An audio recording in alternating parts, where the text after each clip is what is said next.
जय मां लक्ष्मी और विष्णु भगवान की। माता लक्ष्मी और विष्णु भगवान की आप सभी भक्तों पर कृपा बनी रहे। आज की वीडियो में आप सुनेंगे शरद पूर्णिमा के व्रत का महत्व और व्रत कथा। आश्विन मास की पूर्णिमा को शरद पूर्णिमा कहते हैं। शरद पूर्णिमा को रास पूर्णिमा और कोजागर पूर्णिमा के नाम से भी जानते हैं। कहते हैं कि शरद पूर्णिमा की रात भगवान श्री कृष्ण ने श्री राधा रानी और गोपियों के संग महारास रचाया था, इसीलिए इसे रास पूर्णिमा कहते हैं। धन प्राप्ति के लिए मां लक्ष्मी को प्रसन्न करने के लिए यह दिन बहुत खास होता है। शरद पूर्णिमा के दिन मां लक्ष्मी की पूजा होती है, क्योंकि मान्यता के अनुसार इस दिन उनका जन्म हुआ था। मान्यता है कि शरद पूर्णिमा की रात को माता लक्ष्मी धरती पर भ्रमण करने आती हैं और भक्तों को सुखी संपन्न रहने का आशीर्वाद देती हैं। कहते हैं कि जिन भक्तों को माता लक्ष्मी पूजा पाठ में लीन देखती हूँ और भजन कीर्तन करते हुए पाती हैं, उन पर मां लक्ष्मी की विशेष कृपा होती है। यानी कि मां लक्ष्मी यह देखती है कि कौन कौन जाग रहा है और उनकी पूजा कर रहा है। इसलिए इस पूर्णिमा तिथि को कोजागिरी पूर्णिमा और कौमुदी व्रत भी कहते हैं। इस दिन मां लक्ष्मी और चंद्रमा का विधि विधान से पूजन करने से धन दौलत का आगमन होता है। कहते हैं कि शरद पूर्णिमा के दिन चंद्रमा अपनी 16 कलाओं से परिपूर्ण होते हैं और ऐसे में यदि चंद्रमा की रोशनी में खीर रखने से वह अमृत के समान हो जाती है। इसलिए शरद पूर्णिमा की रात चांद की रोशनी में खीर रखने की परंपरा है।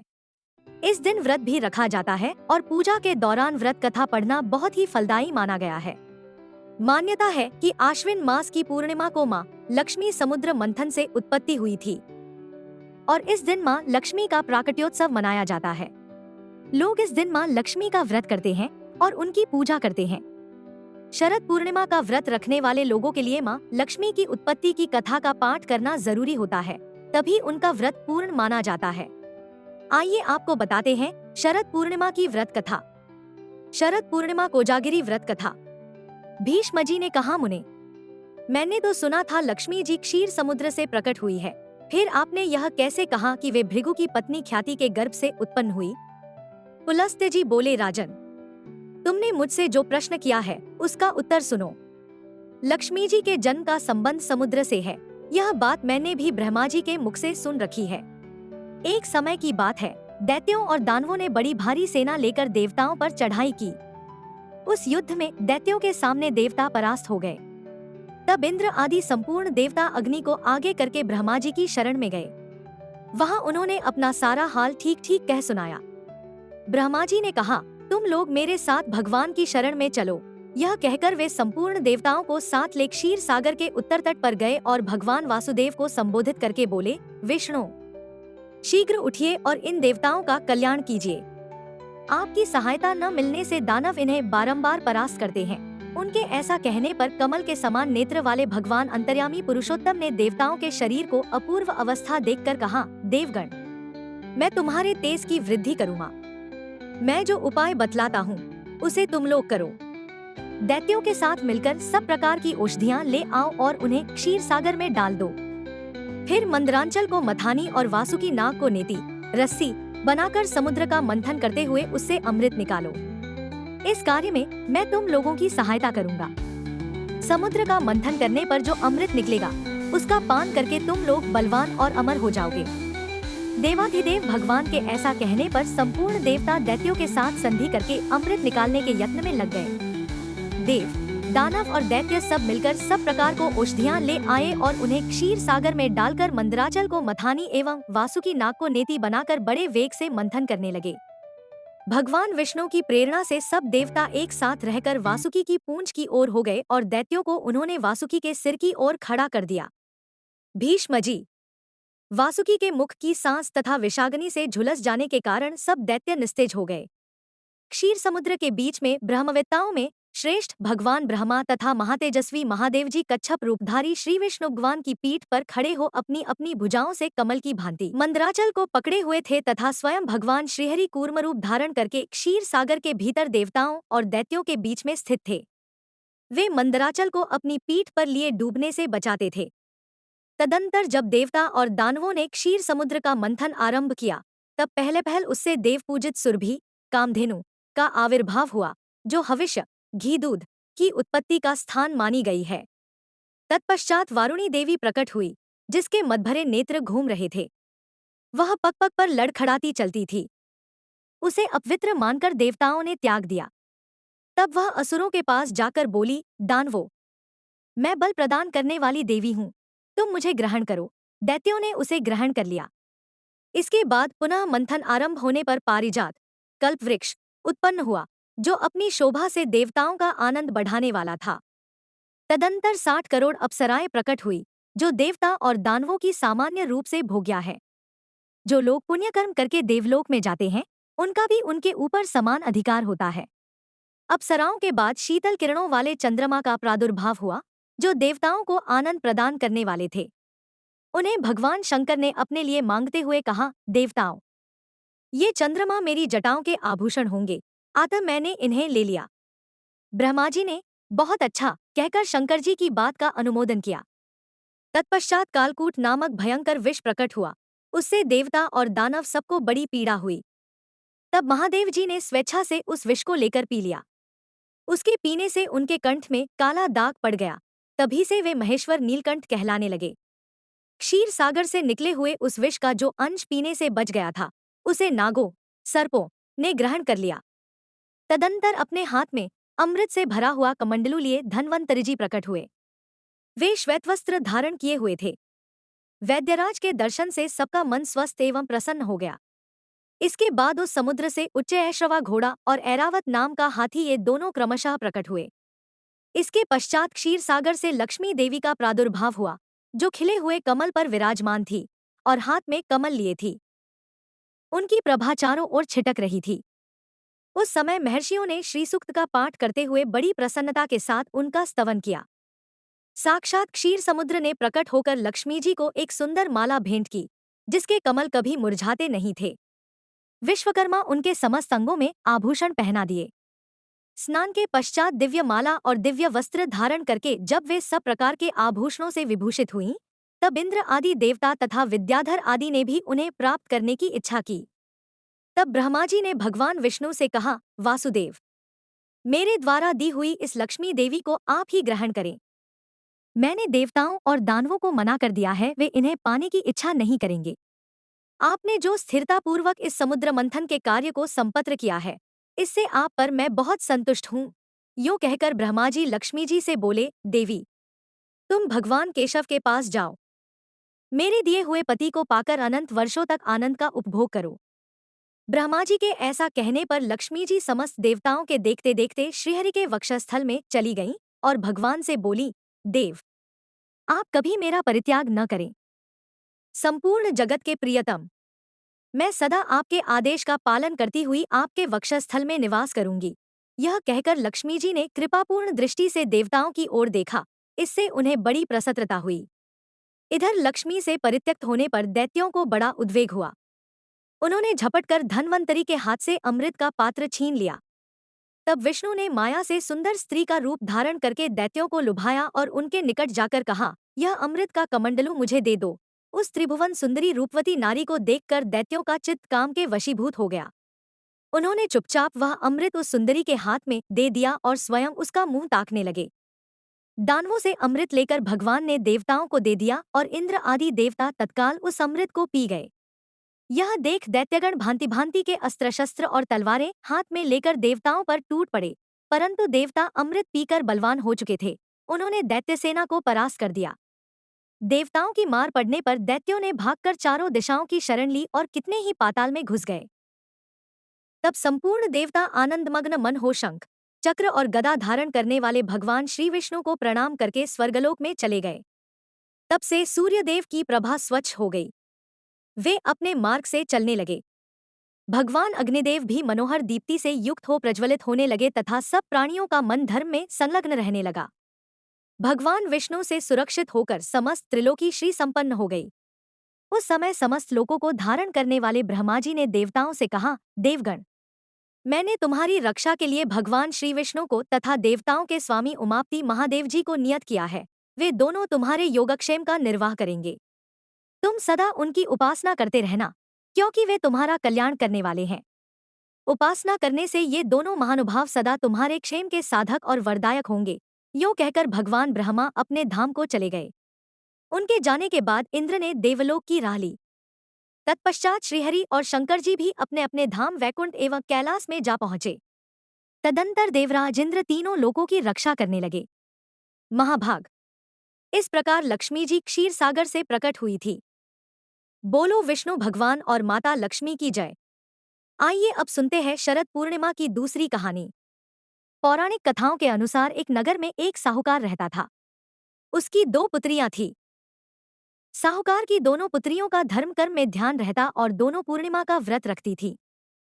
बड़ी बेटी हमेशा अपना व्रत पूरे विधि विधान से पूरा करती और लेकिन छोटी बेटी व्रत अधूरा ही करती थी।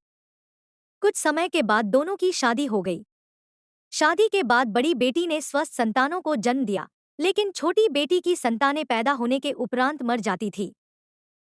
संतानों के मृत होने से दुखी साहूकार की छोटी बेटी पंडित के पास पहुंची। पंडित ने कहा कि तुमने पूर्णिमा का व्रत हमेशा अधूरा किया, इसलिए तुम्हारी संतानें जन्म लेते ही मर जाती हैं। पूर्णिमा का पूरा व्रत विधिपूर्वक करने से तुम्हारी संतान जीवित रह सकती है। उसने ऐसा ही किया और कुछ दिन बाद में उसे एक लड़का पैदा हुआ, लेकिन वह भी कुछ दिनों बाद ही फिर से मर गया। उसने अपने बेटे को जिंदा करने के लिए एक उपाय सोचा कि उसकी बड़ी बहन हमेशा पूर्णिमा का व्रत पूरे विधि विधान से करती है। अगर उसके बहन के व्रत का फल इसके बेटे को मिल जाए तो वह फिर से जिंदा हो जाएगा। उसने लड़के को एक पाटे पीढ़ा पर लेटा कर ऊपर से कपड़ा ढक दिया। फिर अपनी बड़ी बहन को बुलाकर लाई और बैठने के लिए वही पाटा दे दिया। बड़ी बहन जब उस पर बैठने लगी जो उसका लहंगा बच्चे का छू गया। बच्चा लहंगा छूते ही रोने लगा। यह देखकर बड़ी बहन हैरान हो गई और कहा कि तुमने अपने पुत्र को यहाँ क्यों सुला दिया? अगर वह मर जाता तो मुझ पर कलंक लग जाता। क्या तुम ऐसा चाहती थी? तब छोटी बहन बोली कि यह तो पहले से मरा हुआ था। आपके ही पूर्णिमा के व्रत प्रभाव से ही यह जीवित हो गया है। आपके ही पुण्य से ही यह जीवित हुआ है। इसके बाद दोनों बहनों ने पूरे नगर में ढिंडोरा पिटवा दिया और सभी नगर वासियों को शरद पूर्णिमा व्रत की महिमा और पूरी विधि बताई। जय श्री हरि विष्णु भगवान की। हे प्रभु, जैसे आपने छोटी बहन के बेटे की रक्षा करी वैसे सबके बच्चों की रक्षा करना। आइए जानते हैं पूर्णिमा व्रत की कथा। पूर्णिमा व्रत कथा। द्वापर युग में एक समय की बात है कि यशोदा जी ने कृष्ण से कहा, हे कृष्ण, तुम सारे संसार के उत्पन्नकर्ता, पोषण तथा उसके संहार करता हो। आज कोई ऐसा व्रत मुझसे कहो जिसके करने से मृत्युलोक में स्त्रियां को विधवा होने का भय न रहे तथा यह व्रत सभी मनुष्यों की मनोकामना पूर्ण करने वाला हो। श्री कृष्ण कहने लगे, हे माता, तुमने अति सुंदर प्रश्न किया है। मैं तुमसे ऐसे ही व्रत को सविस्तार कहता हूँ। सौभाग्य की प्राप्ति के लिए स्त्रियों को द्वात्रिंशत अर्थात 32 पूर्णिमाओं का व्रत करना चाहिए। इस व्रत को करने से स्त्रियों को सौभाग्य संपत्ति मिलती है। यह व्रत अचल सौभाग्य को देने वाला और भगवान शंकर के प्रति मनुष्य मात्र की भक्ति को बढ़ाने वाला है। यशोदा जी कहने लगी हैं, कृष्ण, सर्वप्रथम इस व्रत को मृत्युलोक में किसने किया था? इसके विषय विस्तार पूर्वक मुझसे कहो। श्री कृष्ण जी कहने लगे कि इस भूमंडल पर एक अत्यंत प्रसिद्ध राजा चंद्रहास से पालित अनेक प्रकार के रत्नों से परिपूर्ण कातिका नाम की एक नगरी थी। वहां धनेश्वर नाम का एक ब्राह्मण था और इसकी स्त्री अति सुशील रूपवती थी। दोनों ही उस नगरी में बड़े प्रेम से साथ रहते। घर में धन धान्य आदि की कोई कमी नहीं थी। उनको एक बड़ा दुख था, उनके कोई संतान नहीं थी, जिस वजह से वह बहुत दुखी रहते थे। एक दिन एक बड़ा तपस्वी योगी उस नगरी में आया। वह योगी बाकी सभी घरों से भिक्षा मांगकर भोजन किया करता था, लेकिन उस ब्राह्मण के घर से भिक्षा नहीं मांगा करता था। एक दिन योगी गंगा किनारे भिक्षा मांगकर प्रेमपूर्वक खा रहा था कि धनेश्वर ने योगी को यह सब करते देख लिया। सब कार्य किसी प्रकार से देख लिया। अपनी भिक्षा अनादर से दुखी होकर धनेश्वर योगी से बोले, और सभी घरों से भिक्षा लेते हैं परंतु मेरे घर की भिक्षा कभी भी नहीं लेते, इसका कारण क्या है? योगी कहने लगा कि आपके धर्म हमें इस बात की आज्ञा नहीं देता है, क्योंकि अभी आप गृहस्थ जीवन में एक सुख से वंचित हैं। आपके घर संतान होने पर मैं आपके घर से भी भिक्षा स्वीकार कर लूंगा। उन्होंने कहा कि जिसे संतान नहीं है उसके घर से भिक्षा लेने से मेरे भी पतित हो जाने का भय है। धनेश्वर यह सब बात सुनकर बहुत दुखी हुआ और हाथ जोड़कर योगी के पैरों पर गिर पड़ा तथा दुखी मन से कहने लगा कि आप मुझे संतान प्राप्ति के उपाय बताएं। आप सर्वज्ञ हैं, मुझ पर अवश्य ही यह कृपा कीजिए। धन की मेरे घर में कोई कमी नहीं है, लेकिन मैं संतान न होने के कारण अत्यंत दुखी हूँ। आप मेरे इस दुख का हरण कीजिए। यह सुनकर योगी कहने लगे, तुम चंडी की आराधना करो। घर पहुंचकर उन्होंने यह सारी बात अपनी पत्नी को बताई और खुद वन में चला गया। वन में पहुंचकर उसने चंडी की आराधना की और उपवास किया। चंडी ने 16 दिन उसको सपने में दर्शन दिए और कहा कि हे धनेश्वर, जा तेरे पुत्र होगा, लेकिन उसकी आयु सिर्फ 16 वर्ष होगी। 16 वर्ष की आयु में ही उसकी मृत्यु हो जाएगी। अगर तुम दोनों स्त्री और पुरुष 32 पूर्णिमाओं को व्रत करोगे तो यह दीर्घायु हो जाएगा। जितनी तुम्हारा सामर्थ हो उतने आँचे के दिए जलाकर शिवजी का पूजन करना, लेकिन पूर्णमासी 32 ही होनी चाहिए। सुबह होती ही तुम्हें इस स्थान के पास एक आम का पेड़ दिखाई देगा। उस पर चढ़कर एक फल तोड़कर अपने घर चले जाना। अपनी स्त्री का इस बारे में बताना। सुबह स्नान होने के बाद वह स्वच्छ होकर शंकर जी का ध्यान करके उस फल को खा ले। तब शंकर भगवान की कृपा से उसको गर्भ हो जाएगा। जब ब्राह्मण सुबह उठा तो उसे उस स्थान पर आम का पेड़ दिखाई दिया और वह उससे फल तोड़ने के चढ़ा, लेकिन वह पेड़ पर चढ़ नहीं पा रहा था।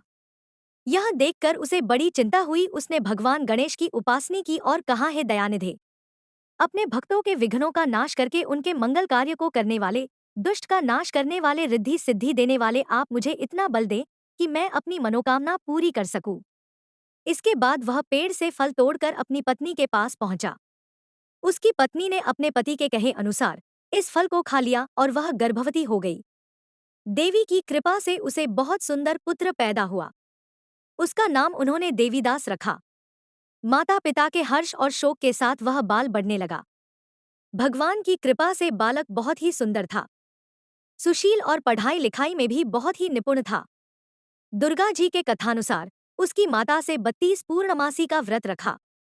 जैसे ही 16वां वर्ग लगा, दोनों पति पत्नी बहुत दुखी हुए, कहीं उनके पुत्र की मृत्यु न हो जाए। उन्होंने सोचा कि अगर उनके सामने यह सब हुआ तो वह कैसा देख पाएंगे। तभी उन्होंने देवीदास के मामा को बुलाया और 1 वर्ष के लिए देवीदास को काशी में पढ़ने के लिए भेज दिया। 1 वर्ष के बाद उसे वापस लेकर आ जाना। देवीदास अपने माता के साथ एक घोड़े पर सवार होकर चल दिया। उसके मामा को भी यह बात पता नहीं था। दोनों पति पत्नी से 32 पूर्णमासी का व्रत पूरा किया। दूसरी तरफ मामा और भांजा दोनों रात गुजारने के लिए रास्ते में एक गांव में रुके। उस दिन उस गांव में ब्राह्मण की कन्या का विवाह होने वाला था।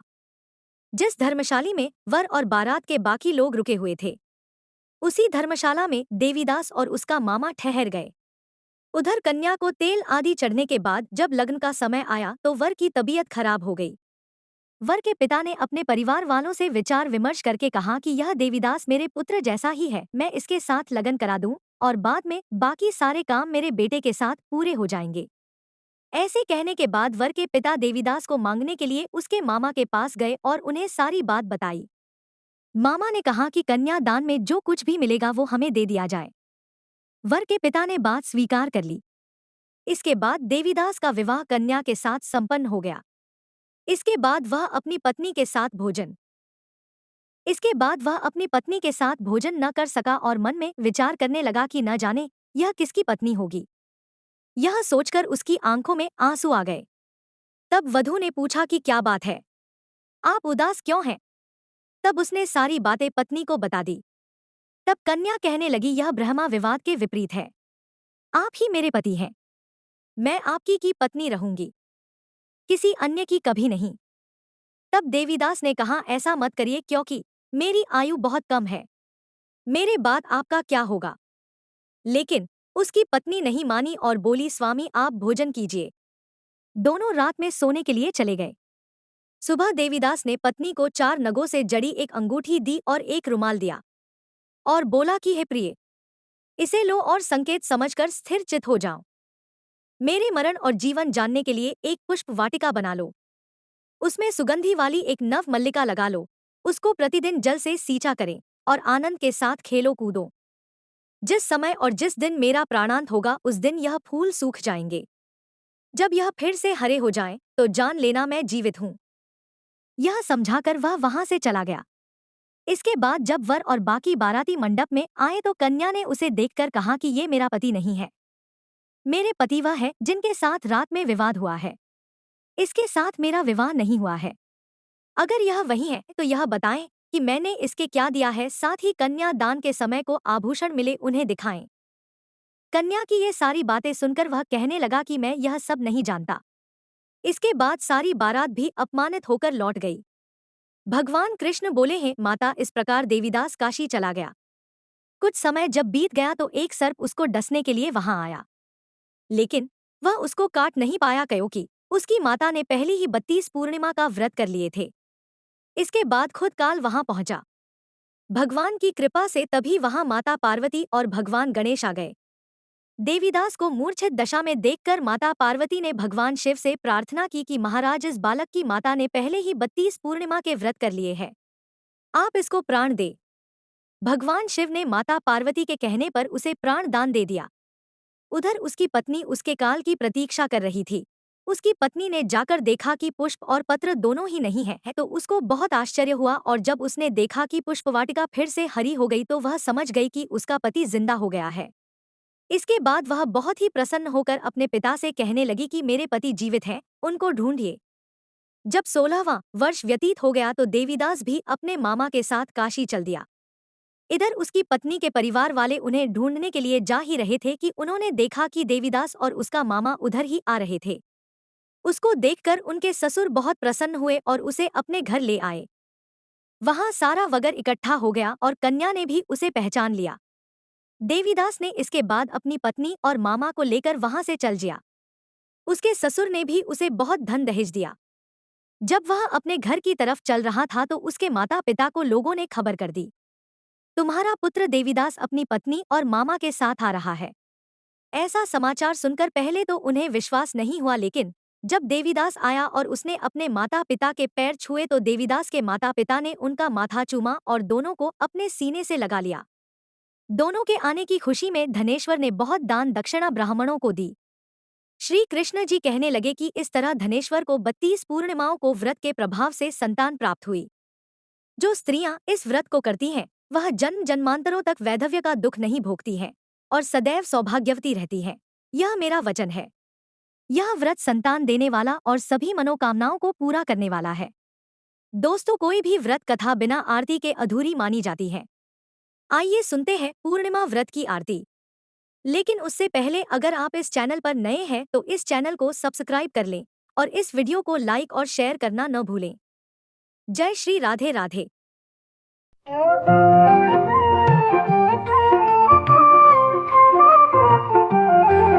ओम जय लक्ष्मी रमणा स्वामी, जय लक्ष्मी रमणा सत्यनारायण स्वामी, जनपात कहरणा। ओम जय लक्ष्मी रमणा। रत्न जडित सिंहासन अद्भुत छविराजे, नारद करत नीराजन घंटावन बाजे। ओम जय लक्ष्मी रमणा। व्रत भय कलिकारण ब्रिज को दर्श दियो, बूढ़ो ब्राह्मण बनकर कंचन महल पियो। ओम जय लक्ष्मी रमणा। दुर्बल भील कठारो जिन पर कृपा करी, चंद्रचूड़ एक राजा जिनकी विपत्ति हरी। ओम जय लक्ष्मी रमणा। वैश्य मनोरथ पायो श्रद्धा तज दीन्ही, सो फल भोग्यो प्रभु जी फिर स्तुति कीन्ही। ओम जय लक्ष्मी रमणा। भाव भक्ति के कारण छिन छिन रूप धरियो, श्रद्धा धारण किन्ही तिनको काज सरो। ओम जय लक्ष्मी रमणा।